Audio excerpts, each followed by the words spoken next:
উত্তর জেলার কদমতলা ব্লকের কালাকাঙ্গের পাড় গ্রাম পঞ্চায়েতে ব্রিক সোলিং রাস্তা মেরামতকে ঘিরে উঠছে লক্ষাধিক টাকার আর্থিক অনিয়ম ও দুর্নীতির গুরুতর অভিযোগ। প্রায় 3,35,000 টাকার বরাদ্দ ও ওয়ার্ক অর্ডার থাকা সত্ত্বেও বহু রাস্তার কাজ অসম্পূর্ণ রয়েছে। কিছু স্থানে আংশিক কাজ হলেও অধিকাংশ এলাকায় কোনো কাজ হয়নি বলে দাবি গ্রামবাসীদের। একইভাবে 5 নম্বর ওয়ার্ডে স্কুল সংলগ্ন রাস্তার কাজও মাঝপথে থেমে রয়েছে বলে অভিযোগ। স্থানীয়দের দাবি, বিভিন্ন উন্নয়ন প্রকল্পের বড় অঙ্কের অর্থ বরাদ্দ দেখিয়ে নিয়মিতভাবে অর্থ আত্মসাৎ করা হচ্ছে।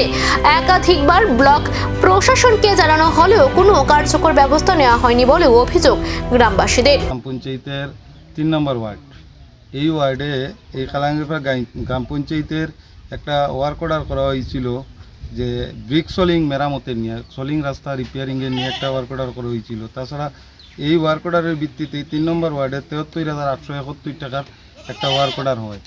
তার মাধ্যমে এই রাস্তার রিপেয়ারিংয়ের কাজ শুরু হয়। হঠাৎ পঞ্চায়েত সেক্রেটারির সঙ্গে যোগাযোগ করার পরে জানা যায় যে এই রাস্তা 3 নম্বর ওয়ার্ডের এই রাস্তা রিপেয়ারিংয়ের লাগি প্রায় 4,000 ইট এবং কিছু অর্থ প্রদান করা হয়েছে। এরপরে এটা তদন্ত করিয়া খোঁজখবর নিয়ে দেখা গেছে যে এখানে 1,200 সামথিং ইট ফালাইয়া এখানের কাজ স্থগিত রাখা হয়ে গেছে। পরে ওই ব্লকের ইঞ্জিনিয়ার সাহেব আধিকারিকের সঙ্গে যোগাযোগ করা হয়েছে গতকালকে। তাই নাইয়া বিষয়টা দেখছেন, দেখিয়া তদন্ত করিয়া গেছেন। তদন্ত করিয়া দেওয়ার পরে আজকে আপনার মাধ্যমে গোটা রাজ্যের মানুষরে এবং মাননীয় মুখ্যমন্ত্রী সাহেবের দ্বারস্থ হইতেছি এবং সুষ্ঠু তদন্তর দাবি জানানোর কালাকাঙ্গের পার সাধারণ মানুষের পক্ষ থেকে। আজকে দেখা যায় বর্তমান অবস্থায় যে আবার নতুন করিয়া আজকে কিছুক্ষণ আগে ইট ফালাইয়া এখানে রিপেয়ারিংয়ের কাজ শুরু হইতেছে। আবার গতকালকে ইঞ্জিনিয়ার।